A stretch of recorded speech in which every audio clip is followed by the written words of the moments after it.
Guys, welcome back to our channel. मैं हूं आपकी दोस्त इशिता और आज मैं एक नई वीडियो लेके आई हूं आपके पास। और आज की इस वीडियो में हम देखने वाले हैं कि बीएससी पैरामेडिक्स की जो एंट्रेंस एग्जाम है उसको लेके जो हमारे पास इंपॉर्टेंट टॉपिक्स और कौन कौन से चैप्टर्स हमें रिवाइज करने चाहिए पेपर देने से पहले, उन सब के बारे में आज हम डिस्कशन करने वाले हैं इस एक वीडियो में। उन चैप्टर्स का कंपेरिजन करके मैं आपको एक शॉर्टलिस्ट दे दूंगी और उस हिसाब से अगर आप प्रिपरेशन करेंगे तो डेफिनेटली आपका एग्जाम जो है क्लियर हो जाएगा। तो चलिए शुरू करते हैं हम अपना आज का वीडियो। तो सबसे पहले हम बात कर लेते हैं मार्क्स डिस्ट्रीब्यूशन को लेके। तो सबसे पहले हमारे पास इसमें आता है बायोलॉजी, जो है हमारे पास 40 मार्क्स का होता है एंड जो फिजिक्स एंड केमिस्ट्री होती है वो हमारे पास 30 मार्क्स की रहती है। देखिए एग्जाम जो है वो बहुत ज़्यादा टफ नहीं होता है, जस्ट बेसिक क्वेश्चंस आते हैं। जो भी आपका थ्योरी पोर्शन होता है, अगर आपने अपनी एनसीईआरटीज़ अच्छे से पढ़ी हैं और उनकी थ्योरी अगर आपके दिमाग में सेट है तो ये टेस्ट क्लियर करना आपके लिए कोई बहुत बड़ी बात नहीं है। ये सच में बहुत ज़्यादा इजी टेस्ट होता है, लेकिन इसमें जो कंपटीशन है वो सीट्स को लेके है और मार्क्स को लेके ऑब्वियसली होता ही है। अगर आपको जितने अच्छे मार्क्स होंगे उतनी ज़्यादा पॉसिबिलिटी होगी आपको सीट मिलने की, लेकिन मेन कंपटीशन सीट्स को लेके है। एंड अगर मैं एमएलटी की बात करूँ तो एमएलटी में सिर्फ 10 सीट्स है सभी कैटेगरीज को मिला के, एंड जो जनरल है उसमें से 5 सीट्स है एमएलटी में। सो इस तरह इस स्टेज पे आके जो कंपटीशन है वो टफ हो जाता है। तो अगर आपकी प्रिपरेशन अच्छी होगी तो ऑब्वियसली मार्क्स पे अच्छे आएंगे और सीट तो फिर आपके मिलना पक्का ही हो जाएगा। तो रही बात प्लस 1 प्लस 2 के सिलेबस को लेके, तो दोनों 50-50 रहता है, मतलब कि इक्वल ही आता है दोनों से। ऐसा कोई नहीं है कि प्लस 2 से बहुत ज्यादा आता है या प्लस 1 से बहुत ज्यादा आता है, दोनों का इक्वल ही रहता है वेटेज इसमें। प्लस 1 की बात करूं तो प्लस 1 में आपका human physiology, plant physiology, cell structure and function, और जो फर्स्ट यूनिट है हमारी एनिमल डाइवर्सिटी वाली, वो उसमें से एनिमल किंगडम से बहुत क्वेश्चंस आते हैं। जो फर्स्ट चैप्टर है हमारा डाइवर्सिटी वाला, उससे भी बहुत ज़्यादा क्वेश्चंस आते हैं। जैसे कि जो एनिमल किंगडम है उसमें से आ जाएगा कि जैसे कॉकरोचेस है उनका रेस्पिरेटरी ऑर्गन क्या है, या फिर जो हमारे पास नेफ्रीडिया होते हैं उनका रेस्पिरेटरी ऑर्गन क्या है या एक्सक्रीटरी ऑर्गन क्या है, जो मोलस्का है उनका एक्सक्रीटरी ऑर्गन क्या है। तो ऐसे ऐसे अलग अलग क्वेश्चन आते हैं जो हमारे पास इंपॉर्टेंट उसमें से किंगडम्स हैं उनको लेके ज्यादा आता है। और जो रही हमारा फर्स्ट चैप्टर, तो उसमें से आपको जो भी हमारे पास ये था स्पीशीज, जीनस, फाइलम, ऑर्डर, ये जो भी है ये सब आपको एक स्पेसिफिक ऑर्डर में याद होना चाहिए। मैंने अपने टाइम पे याद किया था, मैंने ट्रिक बनाई थी इसको याद करने की, और ये असेंडिंग ऑर्डर है। साथ गए फूफा और चाचा पापा कल, ये मैंने खुद बनाया था, तो आप इसको भी फॉलो करके इस ट्रेंड को याद कर सकते हैं। साथ मीन्स एस से स्पीशीज, गए से जीनस, फूफा मतलब फैमिली, साथ गए फूफा और मतलब ऑर्डर, चाचा क्लास, मतलब ऐसे करके मैंने सारे याद किए थे। तो आप इस ट्रेंड को फॉलो करके ये जो भी असेंडिंग ऑर्डर को याद कर सकते हो, उसके अकॉर्डिंग आपको जो है इनको लर्न करना ईजी हो जाएगा।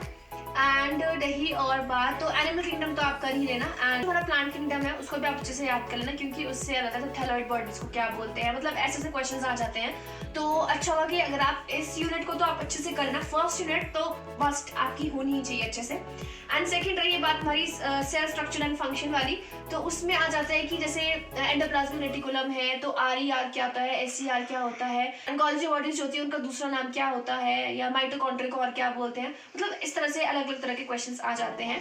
एंड जो सेल साइकिल वाला चैप्टर है, माइटोसिस मेयोसिस वाला, वो भी आपको पता होना चाहिए। जो सेल साइकिल वाला चैप्टर है हमारा, तो उसमें आपको क्या मतलब मेन फोकस आपको किस पे होना चाहिए, मेन फोकस आपका मेयोसिस 2 में होना चाहिए। मेयोसिस 2 का जो प्रोफेज है उसके जो 5 पार्ट्स है हमारे पास, डिप्लोटेन, पैकेटेन, वो वाली स्टेजेस जो है वो आपको अच्छे से याद होनी चाहिए, क्योंकि उससे पक्का ही क्वेश्चन आता ही आता है। जिस्माटा फॉर्मेशन का बॉडी है, स्नेप्टोनेमल कॉम्प्लेक्स का बन रहा है, कौन से स्टेज में क्या हो रहा है, वो चीज़ आपको पता होनी चाहिए, मतलब इससे क्वेश्चन आएगा ही आएगा। ये तो है, वैसे मैं आपको जो टॉपिक्स बता रही हूँ वो ऐसे टॉपिक्स है जिनसे आपको क्वेश्चंस गारंटीड है कि आएंगे। सो इन टॉपिक्स को आप अच्छे से करें। एंड रही बात प्लांट फिजियोलॉजी की, तो प्लांट फिजियो में जो हमारे पास साइकिल्स हैं, तो कौन सा साइकिल में कौन सा एंजाइम यूज हो रहा है या किस स्टेप के बाद कौन सा स्टेप आ रहा है, वो आपको साइकिल का पता होना चाहिए। ज्यादा डिटेल में नहीं पता होना चाहिए, बट इंपॉर्टेंट जैसे कि क्रैब साइकिल है वो आपको पता होना चाहिए कि क्रैब साइकिल में क्या क्या होता है। एंड ग्लाइकोलाइसिस है, और मतलब इन दो में से ज्यादा क्वेश्चंस आते हैं, बाकी आपने पढ़नी है, मतलब इनको अच्छे से कर लेना। प्लांट फिजियोलॉजी में हार्मोन्स वाला चैप्टर है, साइटोकाइनिन, ऑक्सिन, तो उनका भी आप अच्छे से उनको भी टच में रहना, उनको भी अच्छे से कर लेना, क्योंकि हार्मोन्स को लेके क्वेश्चंस पूछे जाते हैं। और जो मिनरल्स वाला चैप्टर है, प्लांट मिनरल्स वाला चैप्टर, जिसमें बताया गया कि नाइट्रोजन की अगर डेफिशिएंसी होगी या मैग्नीशियम की डेफिशिएंसी, मतलब जिन माइक्रो न्यूट्रिएंट्स और मैक्रो न्यूट्रिएंट्स वाला जो चैप्टर है वो टॉपिक्स आप अच्छे से कर लेना कि कौन सी डिजीज किस न्यूट्रिएंट की डेफिशिएंसी से होती है। एंड जो कुछ कॉमन डिजीज जैसे पूछा था एथलीट्स फुट डिजीज हो जाता है, लेट ब्लाइट ऑफ पोटैटो हो गया, ये किस किससे होते हैं, इनके पॉजिटिव कौन है, ये भी आप अच्छे से याद कर लेना। एंड अगली बात रही हमारी ह्यूमन फिजियोलॉजी की, तो ह्यूमन फिजियोलॉजी से भी काफी क्वेश्चंस आते हैं। हार्मोन्स वाला चैप्टर मस्ट है, वो करना ही है। हार्मोन से क्वेश्चंस काफी पूछे जाते हैं, बेसिक क्वेश्चंस, मतलब ज्यादा इसमें परेशान होने की जरूरत नहीं कि हार्मोन से क्या ही पूछ लेंगे, बट बेसिक आपने पढ़ना है। हार्मोन्स वाला चैप्टर आएगा ही आएगा, उससे कोई ना कोई क्वेश्चन आएगा। एंड सर्कुलेटरी सिस्टम से भी आएगा, और रेस्पिरेटरी सिस्टम से जैसे वो जो हमारे पास वैल्यूज होती थी, रेजिडुअल वॉल्यूम क्या है, लंग कैपेसिटी क्या है, टोटल लंग कैपेसिटी वाले जो भी वो टॉपिक्स थे 5-6 जो भी वैल्यूज थी वो याद कर लेना। और याद रखना कि कौन किस प्रोसेस को क्या बोलते हैं, टोटल वॉल्यूम कैपेसिटी क्या है, रेजिडुअल कैपेसिटी क्या है, एक्सपिरेशन कैपेसिटी क्या है, एक्सपिरेशन कैपेसिटी क्या है, तो ये सारे आपको याद होने चाहिए। एक्सक्रीशन में आपका किडनी वाला पार्ट है, वो भी अच्छे से कर लेना। और रीनल ट्यूब्यूल्स अच्छे से पढ़ लेना, मतलब कि उनको लेके क्या होता है, कौन सा असेंडिंग लेन किस चीज़ के लिए परमिएबल है और किस चीज़ के लिए इम्परमिएबल है, असेंडिंग डिसेंडिंग लेन अच्छे से आनी चाहिए आपको। आईयूरेसिस क्या है, और हार्मोन वाला चैप्टर तो अच्छे से कर लेना, और कौन सी ग्लैंड कौन सा हार्मोन सिक्रीट करती है, या किस हार्मोन को hormone of fight and flight कहते हैं, जैसे एपिनेफ्रिन और एपिनेफ्रिन होता है। जो मेन जो नेमिंग चीजें होती है ना, वो याद कर लेनी है आपने। तो ये था मेरा +1 से, मतलब +1 से ये चैप्टर्स आपने अच्छे से करना है, बाकी पढ़ने हैं लेकिन ये आपके अच्छे से होने चाहिए, आपके टिप्स पे होनी चाहिए अगर आपको इसमें अच्छा स्कोर करना है। तो बायोमोलिक्यूल्स चैप्टर वो भी अच्छे से कर लेना। बायोमोलिक्यूल्स इंपॉर्टेंट है, मतलब कि फर्स्ट यूनिट तो आपने करनी है। सेकंड आपका प्लांट फिजियोलॉजी आ गया, ह्यूमन फिजियोलॉजी आ गया, और 8th यूनिट है जो सेल स्ट्रक्चर एंड फंक्शन वाली, वो मतलब ये +1 का सिलेबस बहुत वास्ट है, लेकिन अगर आपको ये 4 यूनिट्स ऐसी हैं जो आपको अच्छे से आनी चाहिए। अब मैं बात करती हूँ +2 की, तो +2 में जेनेटिक्स बहुत इंपॉर्टेंट है, जेनेटिक्स आनी चाहिए। और जो जेनेटिक डिसऑर्डर्स है जैसे क्लिन-फेटलर सिंड्रोम हो गया, टर्नर सिंड्रोम हो गया, मतलब इन डिजीजेस को आपने अच्छे से याद करना है, क्योंकि इन डिजीज से क्वेश्चन पूछे जाते हैं, किसमें ट्राइसोमी हो रही है, मतलब वो सब आपको अच्छे से पता होना चाहिए। मॉलिक्यूलर इनहेरिटेंस भी अच्छे से आनी चाहिए। मॉलिक्यूलर इनहेरिटेंस में कोडोन्स वगैरह जो भी, स्टार्ट कोडोन कौन से हैं, स्टॉप कोडोन्स कौन से हैं, ये आपको नाम अच्छे से याद होने चाहिए, क्योंकि जब आपको ऑप्शंस लिखते हैं तो उस टाइम आप कंफ्यूज हो जाते हो, तो इट्स बेटर कि आप पहले से इन सब चीज़ों के लिए प्रिपेयर होके जाएं। ह्यूमन रिप्रोडक्शन, तो वो चैप्टर भी आपको आना चाहिए, उसमें स्पर्मेटोजेनेसिस, oogenesis और स्ट्रक्चर ऑफ स्पर्म आपको आना चाहिए। स्पर्म को लेके जितने भी क्वेश्चंस हो सकते हैं आप आना चाहिए कि एक्रोसोम कहाँ प्रेजेंट होता है, एंड माइटोकॉन्ड्रिया कौन से प्रेजेंट होते हैं उसमें, स्ट्रक्चर ऑफ स्पर्म अच्छे से करके जाना, एंड स्पर्मेटोजेनेसिस oogenesis अच्छे से करके जाना इंपॉर्टेंट है। एंड नेक्स्ट टॉपिक आपको मेंस्ट्रुअल साइकिल रहता है। मेंस्ट्रुअल साइकिल भी बहुत इंपॉर्टेंट है कि कितने ड्यूरेशन में, मतलब कि फर्स्ट 14 डेज में कौन से हार्मोन्स पीक पे होते हैं, फिर 14 डेज बाद कौन से हार्मोन्स नीचे चल जाते हैं, और 28 डे पे हार्मोन्स का, मतलब कि पूरे हार्मोन्स का लेवल, एक मेंस्ट्रुअल साइकिल में हार्मोन्स का लेवल क्या रहता है, वो भी आपको अच्छे से आना चाहिए। और जो आपका PCR वाला टॉपिक है, उसमें जो वेक्टर्स वाला टॉपिक है, PBR 322 करके जो वेक्टर है, उसके बारे में अच्छे से पढ़ लेना। उससे एंजाइम्स के बारे में पूछ लेंगे, या उससे रिलेटेड पक्का आपको कोई ना कोई क्वेश्चन आएगा ही आएगा। जो हमारा ह्यूमन हेल्थ एंड डिजीज वाला चैप्टर है, मतलब ड्रग्स जिसमें दी है हमारे पास, ड्रग्स वाला जो टॉपिक है, नार्कोटिक्स वाला है, ओपिनॉइड्स करके है, तो वो जो वाला टॉपिक जो है वो अच्छे से कर लेना। उससे बेसिक ज्यादा कुछ घुमा फिरा के नहीं आएगा, जस्ट बेसिक आएगा। कौन से ड्रग्स जो है वो हेलुसिनेशंस कॉज करते हैं, मतलब ऐसे क्वेश्चंस आएंगे और बेसिक आएंगे, अच्छे से उनको भी पढ़ लेना। लास्ट यूनिट है उसको भी अच्छे से कर लेना, ज्यादा डीप नहीं, जस्ट थोड़ा ऊपर से, मतलब जैसे कि उसमें हमारे पास अलग अलग एक्शन है, जैसे वाटर एक्ट कब हुआ, गंगा एक्शन प्लान कब हुआ, वो पढ़ लेना, और यूट्रोफिकेशन किस वजह से होता है, DDT का क्या रोल था, वो सब याद कर लेना, मतलब बेसिक, ज्यादा डीप जाने की जरूरत नहीं है। सो ये था हमारा बायो को लेके जो अब कंप्लीट हो चुका। तो अगर मैं केमिस्ट्री की बात करूँ तो केमिस्ट्री में +2 की जो क्वेश्चनिंग है वो थोड़ी ज्यादा रहती है। केमिस्ट्री इन एवरीडे लाइफ बहुत इजी चैप्टर है और बहुत ज्यादा इंपॉर्टेंट है, और उससे लेके बहुत तो क्वेश्चंस आएंगे आपको कि एनालिसिक्स क्या होते हैं, एंटीबायोटिक्स क्या होते हैं, डिटॉल की क्या कंपोजिशन है, और फॉर्मेलिन क्या होता है, तो मतलब इन सब टॉपिक्स पे आपसे क्वेश्चंस पूछे जाएंगे। बात आपको ऑक्सीडेशन नंबर निकालना आना चाहिए, वैलेंसी का पता चलना होना चाहिए कि किस चीज़ की क्या वैलेंसी होती है, और लोन पेयर्स किन मॉलिक्यूल्स के लोन पेयर्स होते हैं वो आना चाहिए। इसमें सरफेस केमिस्ट्री जो हमारी है, एब्जॉर्प्शन वाला चैप्टर, उसमें जो एंजाइम्स वाला टॉपिक है वो बहुत इंपॉर्टेंट है। एंजाइम्स को लेकर क्वेश्चंस पूछे जाएंगे, और कौन सा एंजाइम क्या काम करता है वो भी आपसे पूछा जाएगा, इंपॉर्टेंट है। केमिकल काइनेटिक्स से इतना नहीं आता, लेकिन जो उसमें फर्स्ट ऑर्डर रिएक्शन है, सेकंड ऑर्डर रिएक्शन है, थर्ड ऑर्डर रिएक्शन है, उनके यूनिट्स आपको याद होने चाहिए, उनके यूनिट्स आपसे पूछे जा सकते हैं। ज्यादा न्यूमेरिकल्स नहीं होते हैं, वैसे भी बेसिकली न्यूमेरिकल्स आते ही नहीं है। अगर होगा भी तो एक दो होगा, या तो ये होगा कि आप ऑर्बिट्स फाइंड करो, या तो फिर आपको ईएमएफ निकालने को आ जाएगा, जिसमें आपको कैथोड एनोड दिया होगा, आपको ईएमएफ निकालना है, दोनों को ऐड करके ईएमएफ निकाल सकते हैं। सॉलिड स्टेट वाला चैप्टर है, उसमें जो आपके पास बॉडी सेंटर्ड है, क्यूबिक क्रिस्टल है, फेस सेंटर्ड है, उनकी वैल्यूज आपको याद होनी चाहिए। तो एच और रेडियस के बीच का रिलेशनशिप है, जो भी इसकी फॉर्मूला है वो आपको याद होना चाहिए। आता नहीं है, मतलब कि पूछ भी सकते हैं, इंपॉर्टेंट है। एंड रही बात सोल्यूशंस की, सोल्यूशन चैप्टर अच्छे से कर लेना, सोल्यूशन इंपॉर्टेंट है। कॉलिगेटिव प्रॉपर्टीज कर लेना, पिछले बार भी क्वेश्चन आया था कि कॉलिगेटिव प्रॉपर्टीज किस पर डिपेंड करती है, किस पर नहीं डिपेंड करती है। डेफिनेशन ही है कॉलिगेटिव प्रॉपर्टीज की, पर क्वेश्चन आया था और बेसिक था। एंड सरफेस केमिस्ट्री बहुत अच्छे से कर लेना, सरफेस केमिस्ट्री में आपको फिर बता रही हूँ, इंपॉर्टेंट है। और उसमें जो हमारे पास वो है ना, वाटर इन ऑयल इमर्शन वाला जो टॉपिक है वो भी अच्छे से कर लेना। लायोफिलिक क्या होता है, लायोफोबिक क्या होता है, ये सारे याद कर लेना, एग्जांपल्स याद कर लेना। बाकी इमल्शंस अच्छे से कर लेना, और water in oil in water वाले जो इमल्शंस थे वो भी डिस्पर्स फेज, डिस्पर्शन मीडियम अच्छे से याद करना। और एंजाइम्स को कर लेना, क्योंकि उसमें है जैसे जाइमेस किसके लिए यूज होता है, वो एंजाइम का जो रोल है वो याद कर लेना, वो किस चीज के ब्रेकडाउन में हेल्प करता है और क्या उसका रिएक्शन रहता है। सो वो आप अच्छे से पढ़ लेना। ऑर्गेनिक केमिस्ट्री में आपको रिएक्शंस करने को नहीं आएंगी, उसमें सिर्फ रिएक्शन का थ्योरी पोर्शन पूछा होगा, जैसे कि एल्डिहाइड है, अगर उसमें अल्फा हाइड्रोजन प्रेजेंट नहीं है तो वो कौन सा रिएक्शन अंडरगो करेगा, दैट इज कार्निज़ारो रिएक्शन।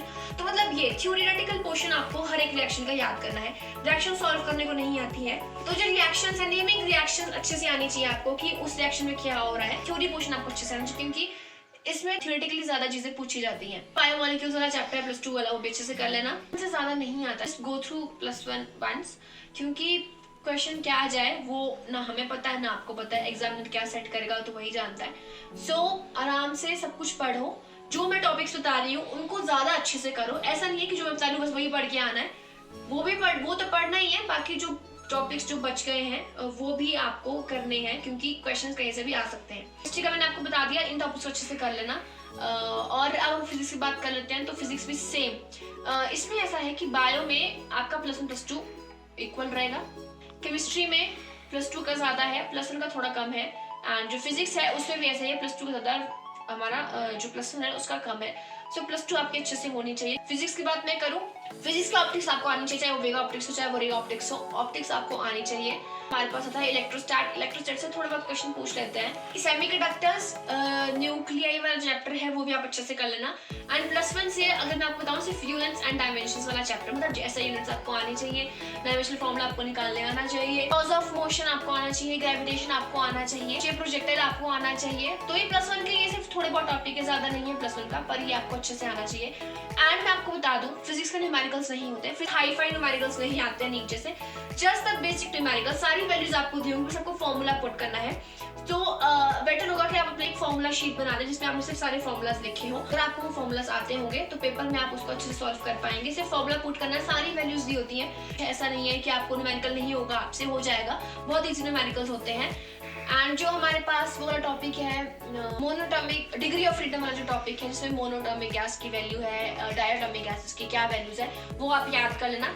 बाकी इसमें सिर्फ थ्योरी मैं आपको बोल रही हूँ, फिजिक्स की सिर्फ थ्योरी आती है। अगर न्यूमेरिकल में 1-2 न्यूमेरिकल्स आएंगे, एंड अगर आपका थ्योरी पोर्शन अच्छा है ना, अगर वो 1-2 न्यूमेरिकल में गलत भी हो जाते हैं तो कोई इशू नहीं है, अपनी थ्योरी स्ट्रॉन्ग कीजिए। फिजिक्स में भी थ्योरी पूछी जाती है, केमिस्ट्री का तो केमिस्ट्री एंड बायो तो है ही थियोरेटिकल पोर्शन। एंड मैंने आपको बता दिया, केमिस्ट्री में आपको ऑर्बिट्स निकालने आने चाहिए, ऑक्सीडेशन नंबर निकालने आना चाहिए, वैलेंसी का पता होना चाहिए। अगर आपको ये तीनों चीजें पता है तो आप न्यूमेरिकल सॉल्व कर सकते हैं। बाकी और कोई न्यूमेरिकल्स नहीं पूछे थे केमिस्ट्री में, यही कुछ एक न्यूमेरिकल्स जो पूछे जाते हैं। और फिजिक्स की बात मैं करूँ, फिजिक्स का मैंने आपको बता दिया, न्यूमेरिकल होंगे, आपके लॉ ऑफ मोशन को लेके हो सकते हैं, प्रोजेक्टाइल को लेके हो सकते हैं, वेलोसिटी, एक्सेलरेशन, ये कैसे कैसे क्या निकालना है वो सब आपको आना चाहिए। सो ये थे हमारे important topics physics, chemistry, bio के। होप आपको ये वीडियो पसंद आई होगी और आपको समझ आया होगा कि आपको पेपर की प्रिपरेशन कैसे करनी है। एंड मैं आपको बता दूं, कोई एक्स्ट्रा रेफरेंस बुक पढ़ने की जरूरत नहीं है, गो फॉर योर एनसीईआरटी। आपकी जो एनसीईआरटीज हैं वही एक बेस्ट सोर्स है इस एग्जाम की प्रिपरेशन का। अगर आपकी एनसीईआरटी अच्छे से अगर आपने की है ना, तो मैं आपको आई कैन अश्योर यू कि आपको ये टेस्ट क्लियर हो जाएगा। बट ऐसा नहीं है कि सिर्फ एनसीईआरटी पढ़ी और हो गई, नहीं, अच्छे से पढ़नी है। एंड एनसीईआरटी वैसे ही शॉर्ट होता है, मतलब शॉर्ट होता है और डिटेल्ड होता है, तो रेफरेंस आपको लेने की जरूरत नहीं है। एंड अच्छा होगा कि आप इस टेस्ट की प्रिपरेशन पहले करें। और जो आप एनसीईआरटी में पढ़ रहे हैं ना, एनसीईआरटी वैसे ही शॉर्ट है, अगर आप उसको और शॉर्ट करके लिख सकते हैं ना तो बहुत ज्यादा अच्छी बात है। तो अगर आपके पास टाइम है तो आप नोट्स जरूर बनाएं और उन नोट्स को जितना रिवाइज करेंगे उतना अच्छा होगा, क्योंकि जितना ज्यादा रिविजन होता है ना उतना ज्यादा चीजें जो आपके दिमाग में सेट हो जाती हैं। तो एनसीईआरटी की नोट्स बनाओगे बहुत अच्छी बात है। एंड फिजिक्स के लिए ज्यादा hi fi Arihant and all solve करने की जरूरत नहीं है आपको, आप बस अपनी एनसीईआरटी पढ़ो, आपकी थ्योरी से ही आपका ये टेस्ट क्लियर हो जाएगा। और ऐसा ना हो कि आप सिर्फ न्यूमेरिकल्स में टाइम वेस्ट करते रहें, और इसमें न्यूमेरिकल्स वैसे आने नहीं है, आने होंगे तो 1-2 आएंगे एंड उसके लिए आपको टाइम वेस्ट करने की जरूरत नहीं है, क्योंकि बाकी के 28 क्वेश्चंस भी आपके लिए मैटर करते हैं जो थ्योरी पोर्शन है। ठीक है, तो अच्छे से फोकस होके पढ़िए एंड बहुत टफ नहीं है, बस सीट्स को लेके कंपटीशन है, सीट्स लिमिटेड है और अगर आपको सीट्स चाहिए तो मार्क्स अच्छे लेने पड़ेंगे। सो आई होप आपको ये वीडियो पसंद आई होगी, अगर हाँ तो वीडियो को लाइक करें, शेयर करें, चैनल को सब्सक्राइब करना ना भूलें और मिलते हैं आपसे अगली वीडियो में। एंड नेक्स्ट वीडियो मेरी क्या होने वाली है, नेक्स्ट वीडियो अगर आप चाहते हैं कि मैं पिछले 1-2 साल के क्वेश्चन पेपर आपको रिवाइज करवाऊं या उनका पैटर्न आपको दिखाऊं कि किस तरह से क्वेश्चंस पेपर में आए थे, सो मुझे कमेंट करके जरूर बताएं and please help me reach 500 subscribers. उसके बाद हमें बहुत ज्यादा लंबी जर्नी अभी तय करनी है, सो अगर आप सपोर्ट नहीं करेंगे तो फिर नहीं हो पाएगा। सो मिलते हैं आपसे अगली वीडियो में। एंड आपको नेक्स्ट वीडियो चाहिए इन क्वेश्चन पेपर्स को लेके कि पिछले साल कौन कौन से क्वेश्चंस उन क्वेश्चन पेपर्स पे आए थे। मेरे पास पिछले 2 साल के क्वेश्चन पेपर है, मैं सिर्फ पूरी तरह से आपके साथ उनको रिवाइज करूंगी, बट आप मुझे सपोर्ट करें और मुझे कमेंट करके जरूर बताएं। और अगली वीडियो भी आ जाएगी सिर्फ आपकी रिक्वेस्ट को लेकर, अगर आप रिक्वेस्ट करेंगे तभी मैं वीडियो लाऊंगी, वरना मैं वीडियो नहीं बनाऊंगी, क्योंकि फिर वो बनाने का कोई मेरे लिए पॉइंट नहीं रहेगा अगर आप लोगों की वो डिमांड नहीं होगी। सो या मिलते हैं आपसे अगली वीडियो में। Till then take care, good bye.